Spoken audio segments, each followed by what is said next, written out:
dimanche à chacun et chacune d'entre vous. Au micro, Robert Hostetter. Je vous invite, au nom de la radio-télévision protestante et de la RTBF, à vous associer au culte de louange célébré par la communauté protestante évangélique de Carnières. Le service de ce dimanche est présidé par Luc Ghisetti. Le pasteur Ruben Wautier prononcera la prédication. Plusieurs membres de la communauté sont associés à la partie liturgique de ce service.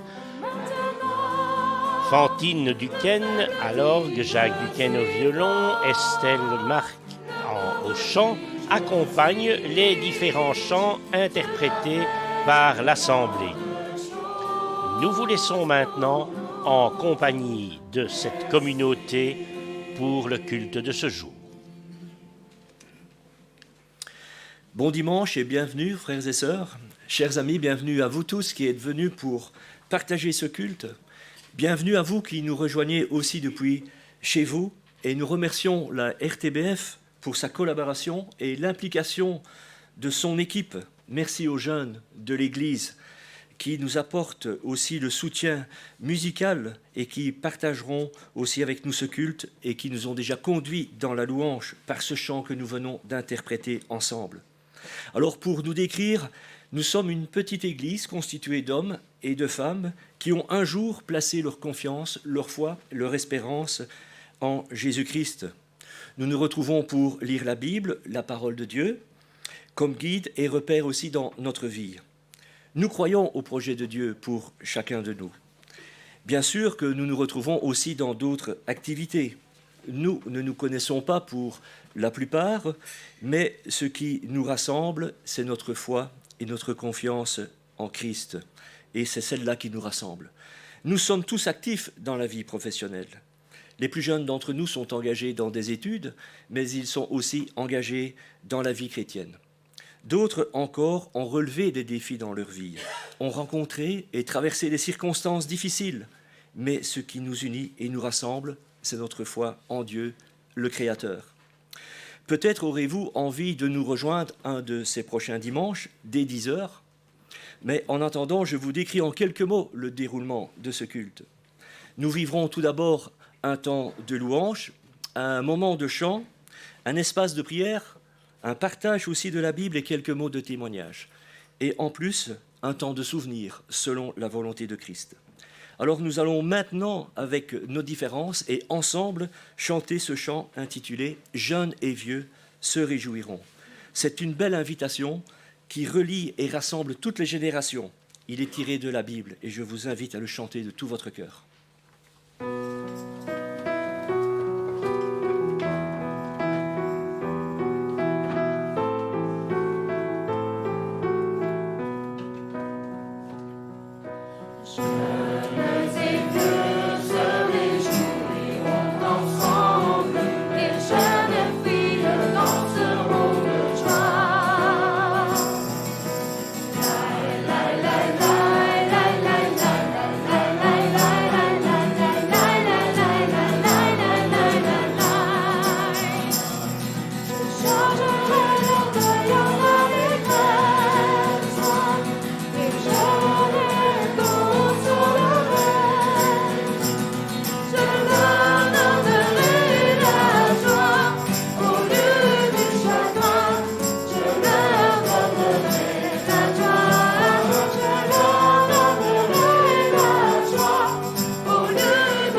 nous présentons à Dieu nos rencontres, nos cultes comme aujourd'hui.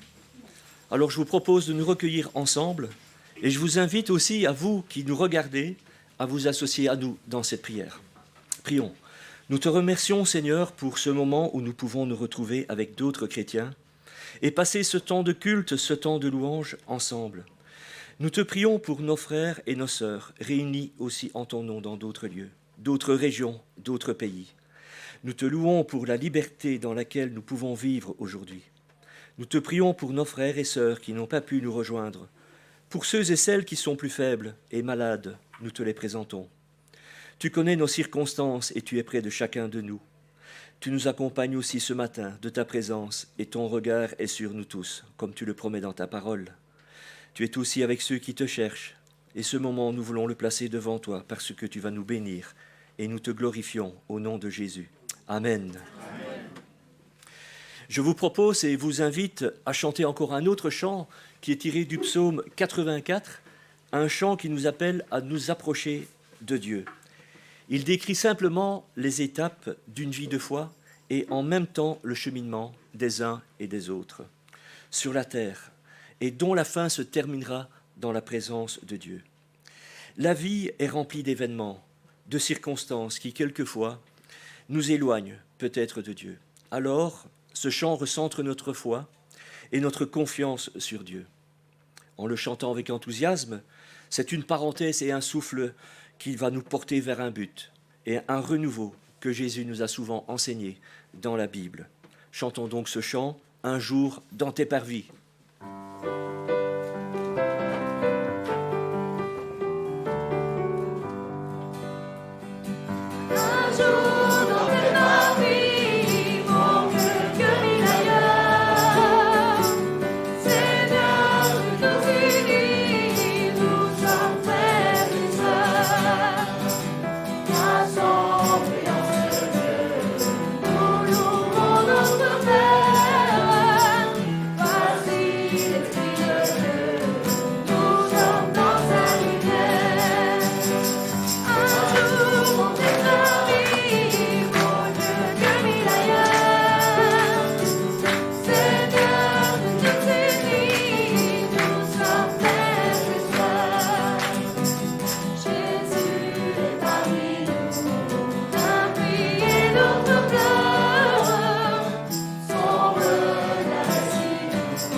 Dire du bien de quelqu'un, c'est le louer.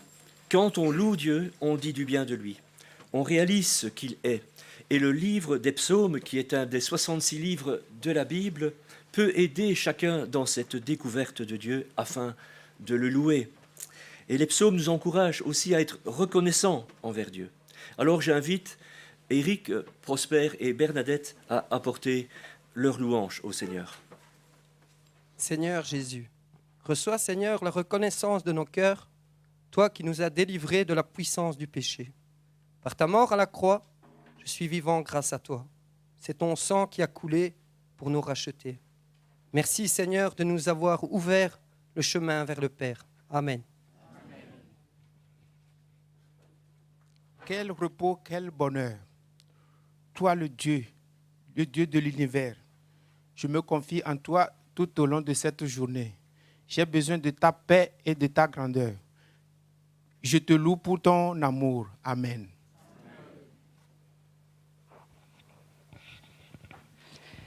Merci, mon Dieu, parce que je peux m'adresser à toi. Tu connais mes conflits intérieurs, mes tristesses, mais aussi mes bonheurs. Merci d'être présent dans ma vie.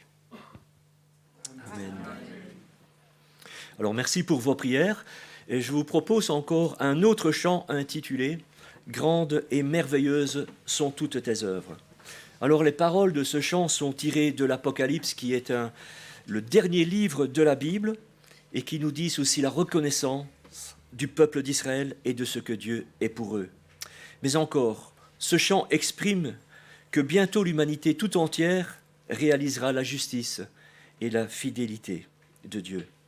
C'est un chant de délivrance composé par Moïse qui avait été choisi par Dieu pour conduire hors d'Égypte le peuple d'Israël prisonnier de l'esclavage. Ce chant nous concerne aussi. Il met en évidence la sainteté et la grandeur de Dieu. Alors je vous invite à vous lever pour le chanter.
Je te célèbre, Seigneur, du ciel et de la terre. Tu es digne de louange. Je te loue pour tous les musiciens et les poètes qui m'aident à faire résonner mon chant à haute voix ou dans le secret de mon cœur. Amen. Seigneur, quand je pense à l'infiniment grand et à l'infiniment petit, je vois des signes de ta présence et de ton amour pour moi. Merci d'avoir fait de nous des créatures si merveilleuses. Je veux vivre aujourd'hui en ta présence et sous ta protection. Amen. Merci Seigneur parce que tu m'as promis d'être toujours avec moi. Je le sais parce que la Bible me le dit. Amen. Seigneur, en tant qu'enfant, je ne comprends pas tout. Apprends-moi à faire des bons choix de vie, parce que je veux grandir heureuse et épanouie. Je me confie en toi. Amen. Amen. Alors ici s'arrête le moment de louange et je vous propose d'entrer dans un temps de prière. Mais tout d'abord, une question se pose. Pourquoi prions-nous ? Et la réponse, celle-ci, simplement parce que la Bible nous y invite. Nous croyons que le Seigneur Jésus écoute nos prières et y répond. De plus, voici l'invitation que nous laisse la Bible dans les écrits de l'apôtre Paul. Alors qu'il était en prison à Rome, il nous laisse ceci. « J'exhorte donc avant toute chose à faire des prières, des supplications, des requêtes, des actions de grâce pour tous les hommes, pour les rois et pour tous ceux qui sont élevés en dignité, c'est-à-dire nos autorités, afin que nous menions une vie paisible et tranquille, en toute piété et honnêteté. Prier, c'est simplement parler à Dieu, partout, en tout lieu, pas seulement dans un culte, mais là où nous vivons. Pas besoin de fixer un rendez-vous, il nous assure de sa présence. Alors, je vous propose de laisser maintenant le temps à quelques-uns de partager leurs prières, parce que prier, c'est aussi beaucoup plus que des mots. Joie, colère, inquiétude ou impatience, je remets tout entre tes mains, Seigneur. C'est bon de savoir que tu poses ton regard sur moi. Mon Dieu, tu nous as promis de ne jamais nous abandonner. Cette promesse est pour moi comme pour tous ceux qui souffrent et que je te remets maintenant. Amen.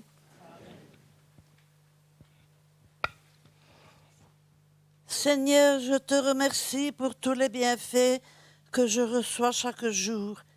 J'ai confiance en toi. Je sais que tu m'écoutes et que tu prends soin de moi et de ma famille. Lorsque je t'appelle, car tu es bon et miséricordieux, je te glorifie en me rappelant ce que tu as souffert pour moi sur la croix. Merci Seigneur, merci et pardon.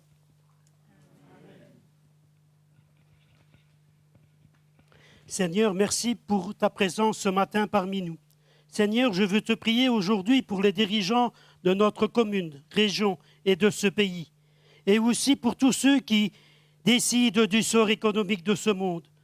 Pose ta main sur eux et touche leur cœur, afin qu'ils puissent se tourner vers toi, afin qu'ils puissent prendre connaissance de ta toute-puissance.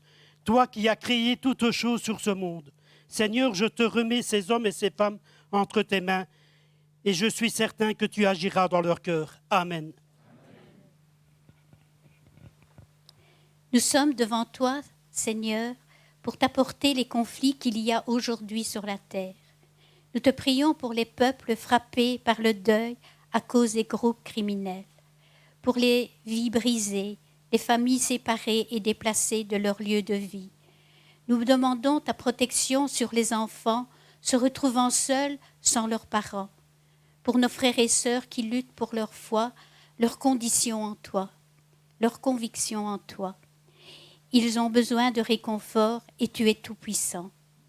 Pour la paix dans ces pays déchirés, que l'espoir habite à nouveau dans les cœurs de ces hommes et de ces femmes. Seigneur, il y a tant de besoins dans ces temps de persécution que nous croyons que tu es celui qui peut changer les cœurs des hommes. C'est pourquoi nous plaçons entre tes mains notre prière. Amen. Amen. Merci pour vos prières.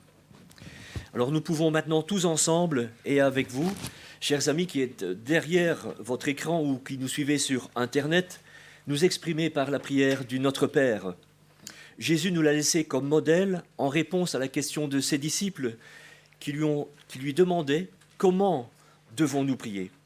Alors je vous invite à vous lever pour participer à cette prière universelle qui unit tous les chrétiens du monde. Avec moi, Notre Père qui es aux cieux, que ton nom soit sanctifié, que ton règne vienne, que ta volonté soit faite sur la terre comme au ciel. Donne-nous aujourd'hui notre pain quotidien. Pardonne-nous nos offenses, comme nous aussi nous pardonnons à ceux qui nous ont offensés. Ne nous induis pas en tentation, mais délivre-nous du malin, car c'est à toi qu'appartiennent, dans tous les siècles, le règne, la puissance et la gloire. Amen. Alors nous allons vivre maintenant un temps de partage apporté par notre frère Ruben.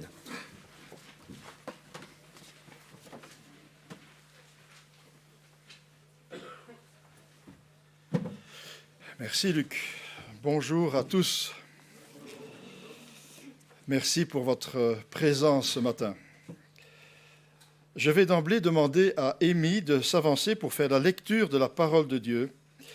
Et ouvrons donc nos Bibles dans l'Évangile de Luc, au chapitre 4, et au verset 14. Nous allons lire ensemble un épisode de la vie de Jésus. Jésus, rempli de la puissance de l'Esprit, retourna en Galilée.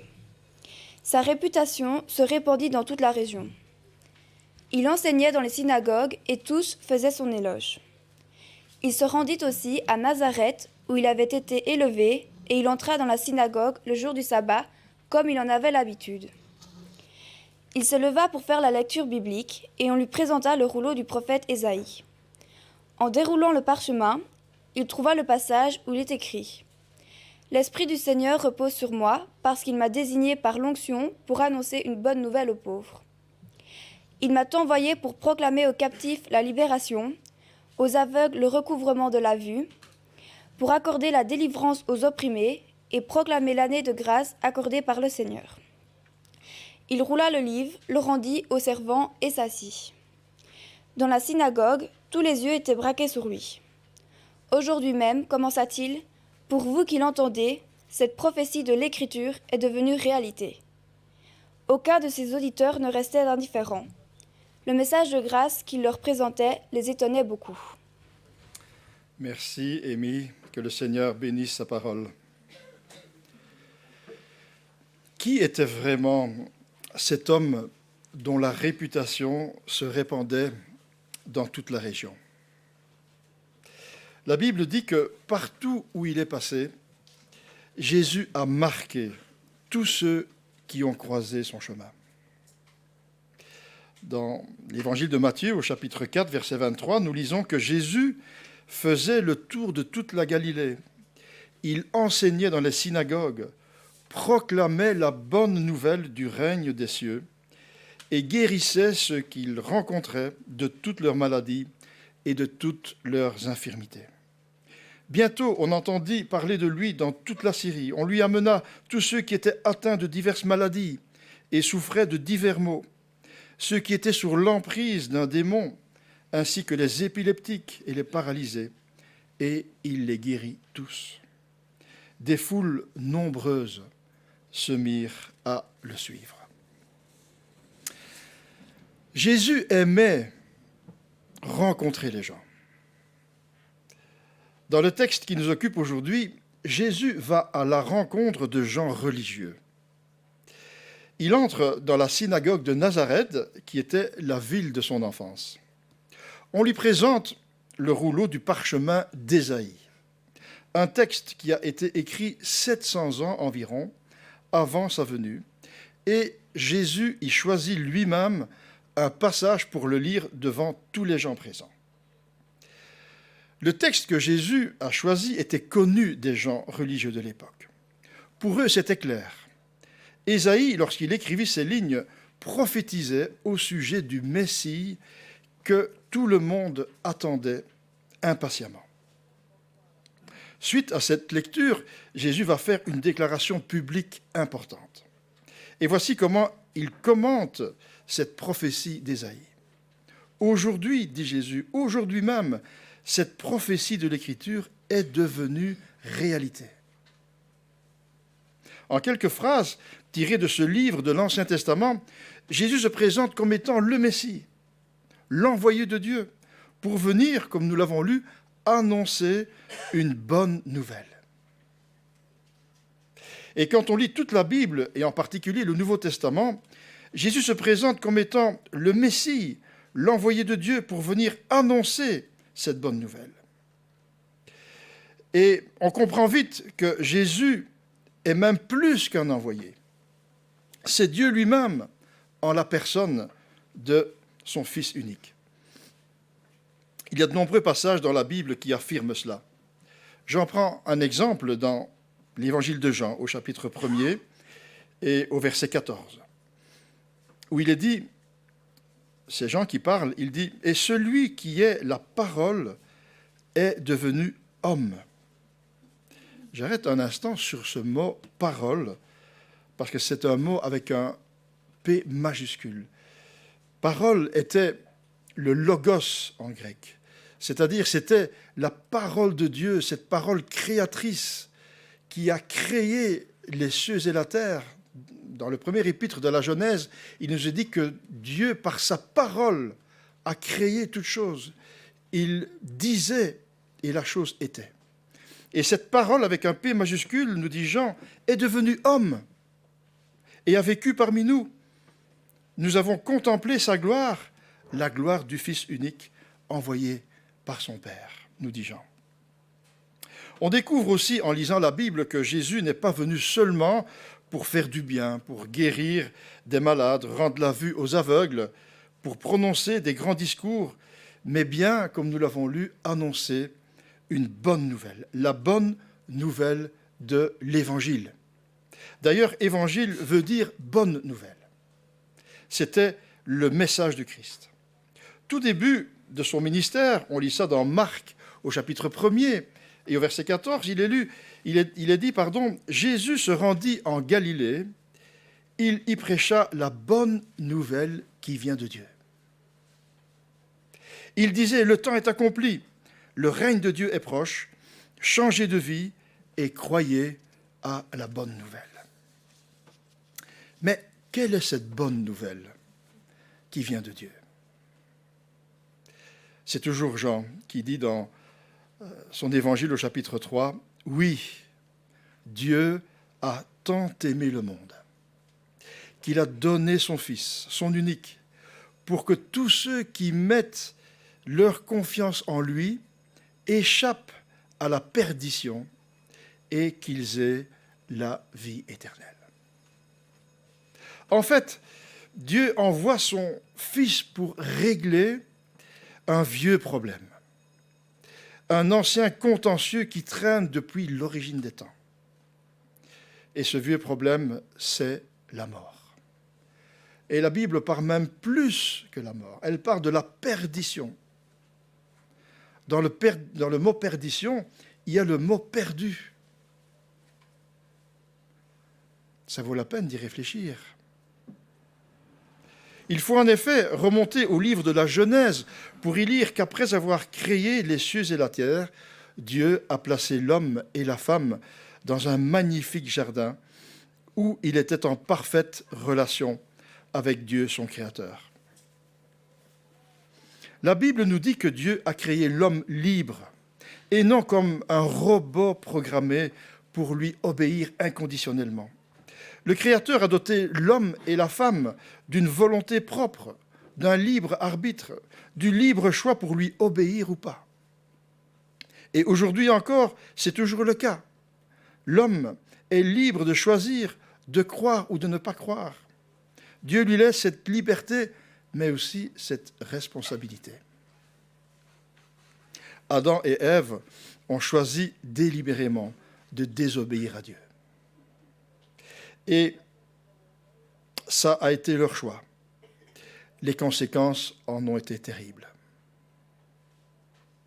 Je paraphrase la sentence de Dieu en Genèse 2, verset 17, où Dieu avait prévenu l'homme en disant « Le jour où tu désobéiras, tu mourras. » La désobéissance à Dieu a amené la mort dans l'humanité. Et aussi ce que Dieu appelle le péché. La Bible dit, c'est pourquoi, comme par un seul homme, le péché est entré dans le monde, et par le péché, la mort, ainsi donc, c'est étendu sur tous les hommes, parce que tous ont péché. Le péché est donc devenu le problème numéro 1 de l'humanité. Tout entière, car il entraîne automatiquement la mort. Et il n'est nul besoin de donner beaucoup d'explications sur ce qu'est le péché, même si c'est un mot qu'on ne trouve plus aujourd'hui dans notre vocabulaire. Il suffit de lire les titres et les faits divers de nos journaux pour constater que le péché est toujours bien là. Haine, incivilité, querelle de voisinage, jalousie, rivalité, vol, agression, addiction, viol, homicide, crime, attentat, terrorisme. Nos journaux d'aujourd'hui sont remplis de ces choses-là. Et la Bible dit que ceux qui commettent de telles actions n'auront aucune part à l'héritage du royaume de Dieu. L'humanité tout entière est donc sous la condamnation de Dieu à cause du péché. Mais Jésus est venu annoncer une bonne nouvelle. Dieu aime l'humanité parce que nous sommes sa création et il va mettre en œuvre un plan de salut pour sauver de la perdition éternelle cette humanité. Et Jésus dit que Jésus a tant aimé le monde qu'il a donné son Fils, son unique, pour que tous ceux qui mettent leur confiance en lui échappent à la perdition et qu'ils aient la vie éternelle. Et Romains chapitre 5, verset 8, dit que Dieu prouve son amour envers nous, en ce que lorsque nous étions encore des pécheurs, Christ est mort pour nous. Pour exécuter ce plan de salut, pour nous, Jésus a été envoyé sur la terre et on le retrouve finalement cloué sur une croix, expiant nos péchés. Qu'est-ce qui se passe à la croix? Pourquoi Jésus va-t-il donner sa vie et mourir sur cette croix? 2 jeunes de notre communauté vont maintenant exécuter un mime pour exprimer bien mieux qu'un long discours ce qui va se passer à la croix.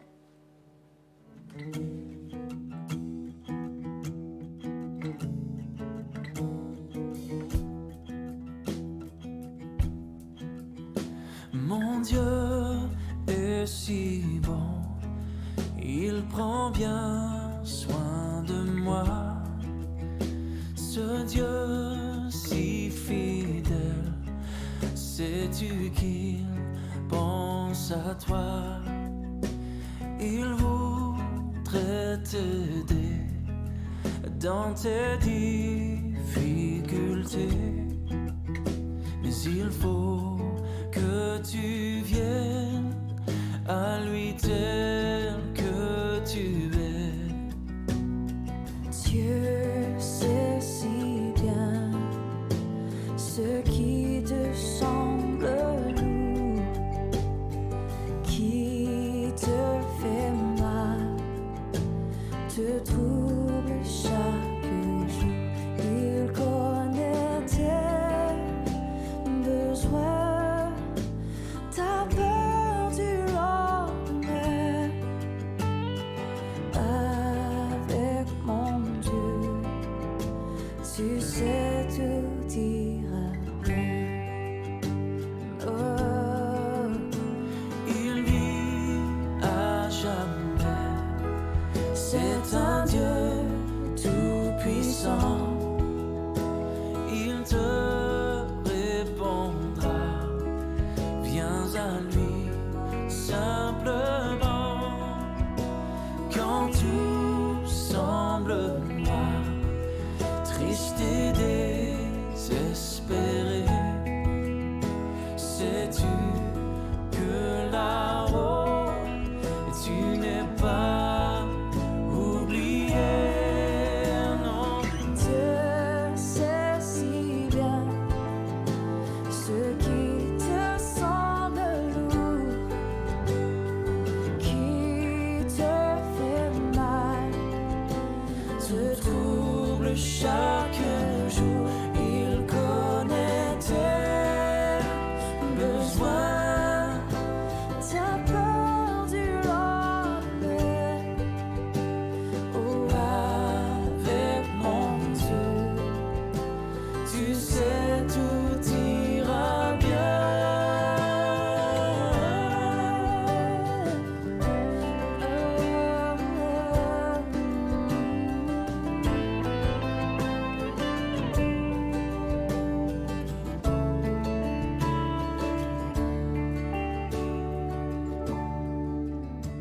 Mon Dieu t'aidera, il conduira tes pas. Si tu veux marcher, te plier à sa loi, alors ne crains plus, tu peux compter sur lui, car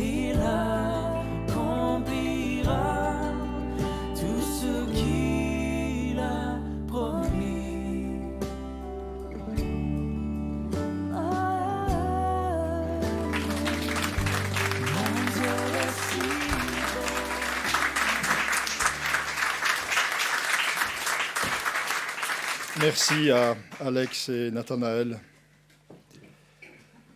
Au début de ma réflexion tout à l'heure, je vous ai dit que Jésus est venu pour rencontrer les gens et pour leur annoncer une bonne nouvelle. Cette bonne nouvelle est plus que jamais d'actualité aujourd'hui, car Christ est ressuscité, il est vivant et il appelle encore aujourd'hui. Le message de la croix veut toucher nos cœurs encore aujourd'hui, car le cœur de l'homme n'a pas changé depuis la nuit des temps. Et Jésus te propose encore aujourd'hui de venir le retrouver à la croix, pour le rencontrer comme ton sauveur. La Bible dit que Jésus a été envoyé pour porter nos péchés à la croix. Elle dit celui qui était innocent de tout péché, Dieu l'a condamné comme un pécheur, à notre place pour que, dans l'union avec le Christ, nous soyons justes aux yeux de Dieu. Quel échange, chers amis. Dieu n'est distant de nous que d'une prière, le saviez-vous? Et peut-être t'es-tu reconnu dans ce sketch. Peut-être as-tu un fardeau qui est lourd à porter. Peut-être souhaiterais-tu déposer ce fardeau à la croix. Jésus t'y attend aujourd'hui, maintenant. Il dit, venez à moi, vous tous qui êtes fatigués et chargés, et je vous donnerai du repos. Je vais laisser la place à Estelle maintenant, accompagnée par Fantine. Elle va interpréter un chant, et ce chant, c'est une prière. Si vous le voulez, vous pouvez faire vôtre les paroles de ce chant et les dire à Jésus en même temps qu'Estelle.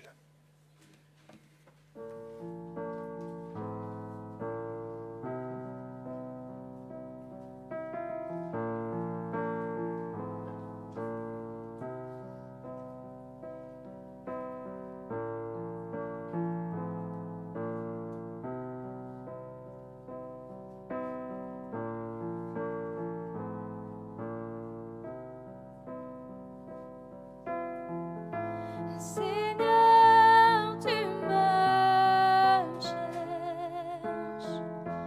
tu me connais, et si je t'oubliais, je sais que tu m'aimes. Si vous désirez recevoir le texte du message de ce jour, le texte du pasteur Ruben Wautier, les textes liturgiques, les références des différents cantiques, il suffit d'en faire la demande à la radio-télévision protestante, rue Brognier 44, à 1070 Bruxelles. Vous avez aussi la possibilité de consulter notre site www.aprt.be. Je vous rappelle donc notre adresse, la radio-télévision protestante, rue Brognier 44 à 1070 Bruxelles. Tu as gagné sur la mort, ta gloire remplit les lieux des morts, rien ne peut nous séparer. Tu marches devant moi, tu gardes mes pas, ta main me soutient. Je sais que tu m'aimes, je sais que tu m'aimes. À la croix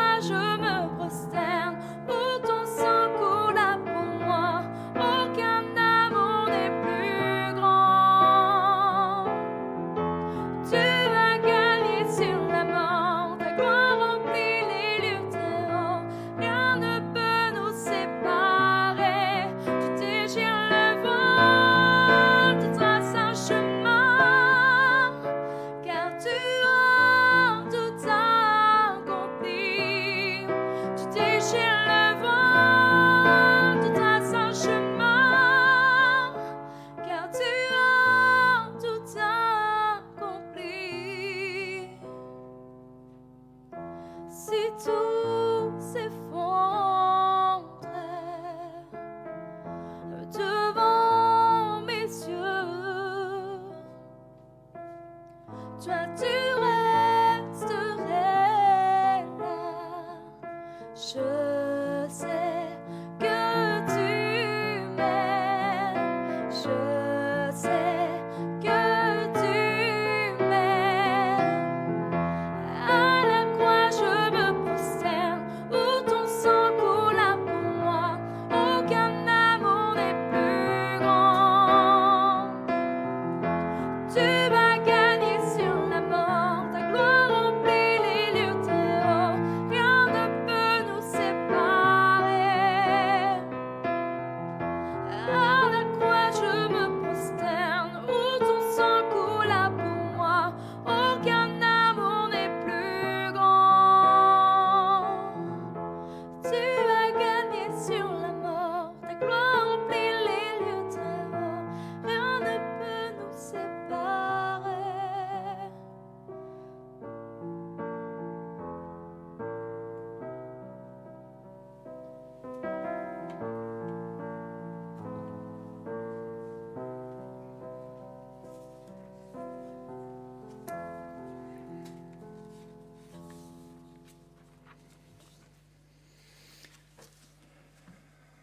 Le Seigneur change encore des vies aujourd'hui. Et j'invite Aurélio et Loïs à s'avancer pour venir donner un court témoignage de leur expérience avec Jésus. Ce n'est pas dans cette église qu'ils ont rencontré le Seigneur, mais sur le net. Ils vont vous l'expliquer eux-mêmes. Alors bonjour à tous. Donc, pour vous resituer, nous sommes nés donc tous les deux dans des familles non croyantes et nous avons tous deux vécu des épreuves difficiles qui ont laissé des blessures sur nous. J'ai rencontré ma femme ici près de moi, donc vers l'âge de 20 ans. À ce moment-là, elle était atteinte de fibromyalgie depuis de nombreuses années déjà. Et la médecine était impuissante face à cette maladie. Nous nous sommes installés ensemble peu de temps après. Nous vivions donc tous les deux, non-croyants, dans notre appartement et nous pensions que nous ne pourrions pas être plus heureux. Mais nous nous posions beaucoup de grandes questions. Donc, pourquoi la faim dans le monde? Pourquoi les guerres, l'immoralité et l'individualisme? Et c'est en cherchant sur Internet que nous sommes tombés sur les vidéos d'un théologien chrétien qui nous a révélé que les réponses à ces questions se trouvaient déjà depuis bien longtemps dans la Bible. Nous nous sommes donc rendus compte à ce moment-là de la présence de Dieu et nous avons demandé pardon pour nos péchés. Après quelque temps, nous avons trouvé une communauté où tout ce que nous cherchions qui était inscrit dans la Bible y était appliqué. C'était pour nous une bénédiction du Seigneur. Mais malheureusement, Loïs était toujours très malade et nous ne venions donc pas très souvent au culte. Mais les membres de l'Église, avec leur foi, ont beaucoup prié pour nous. Et un soir, Jésus a répondu à nos prières et à celles de l'Église. Et Loïs fut guéri miraculeusement de la fibromyalgie. La présence de Jésus dans nos vies nous a fortement marqués et nous a transformés. Par la suite, en lisant la Bible et en priant, nous avons appris que Jésus pouvait faire encore bien plus pour nous, mais aussi ce que nous pouvions faire pour lui. Nous avons appris à déposer nos soucis, nos difficultés et nos problèmes entre ses mains. À partir de ce moment-là, Jésus a vraiment commencé à œuvrer dans nos vies. Beaucoup de problèmes familiaux et amicaux se sont vite réglés. Nous avons donc confié notre vie au Seigneur et chaque jour il œuvre en nous et pour nous, la vie n'a jamais été aussi douce. Je suis moi-même souffrant aujourd'hui, mais je garde espoir. Car que ce soit dans le bonheur ou dans l'épreuve, je garde la joie de vivre, car le Seigneur reste près de moi.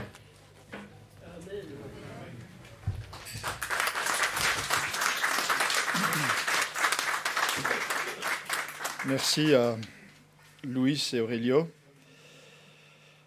Nous allons maintenant passer un moment avec la scène du Seigneur et j'invite Gérard Balland à venir pour présenter la scène du Seigneur.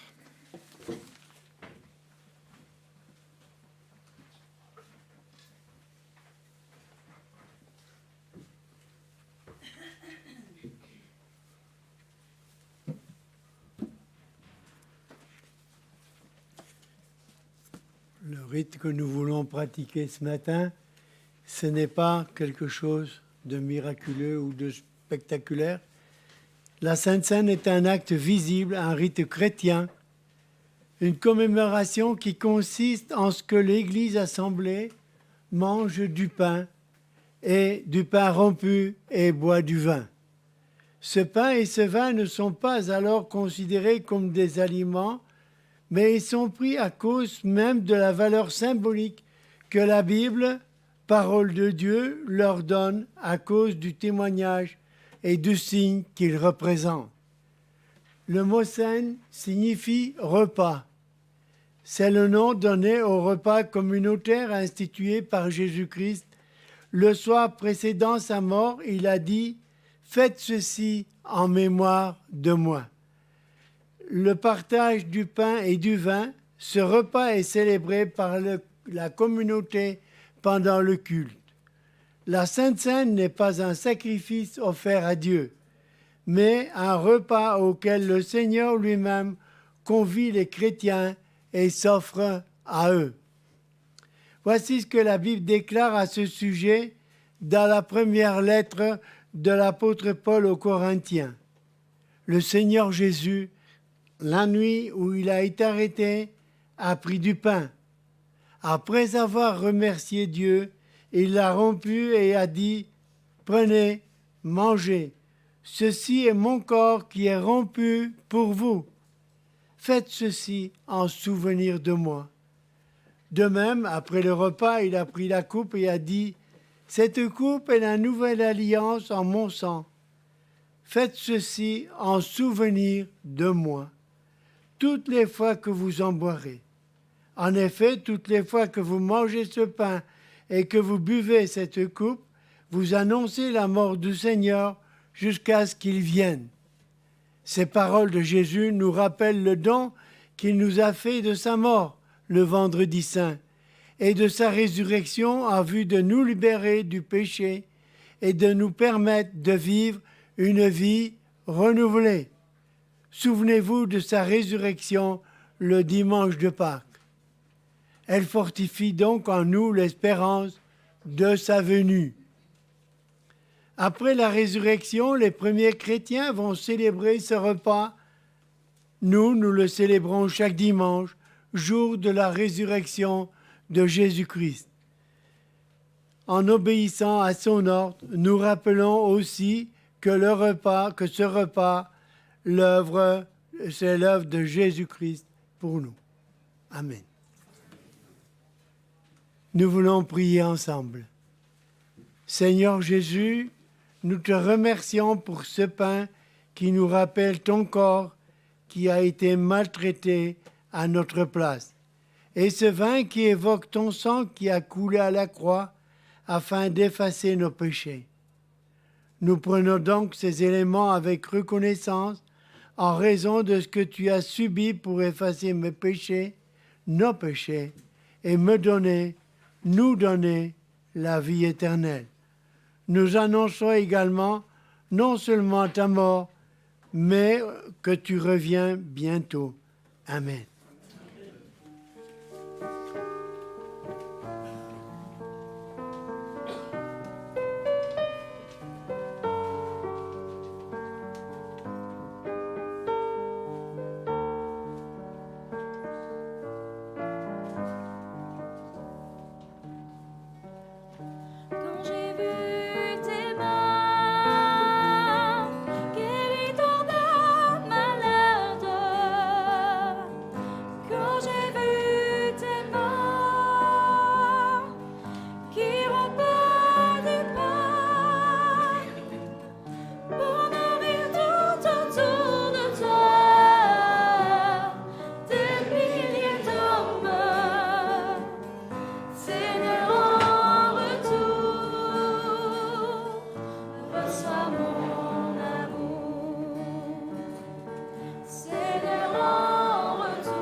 C'était le culte de louange célébré par la communauté protestante évangélique de Carnières. Le service était présidé par Luc Ghisetti. Le pasteur Ruben Wautier apportait le message de ce jour. Plusieurs membres de la communauté étaient associés à la partie liturgique de ce service dominical. Les chants de l'assemblée étaient accompagnés par Fantine Duquesne au piano, Jacques Duquesne à la guitare et Estelle Marc au chant. Au nom de la radio-télévision protestante, au nom de toute l'équipe technique de la RTBF qui a rendu possible cette retransmission, je vous souhaite une très agréable fin de week-end. Je vous rappelle notre adresse, la radio-télévision protestante, rue Brognier 44 à 1070 Bruxelles. C'était Robert Hostetter en votre compagnie. Bon dimanche à chacun et chacune d'entre vous.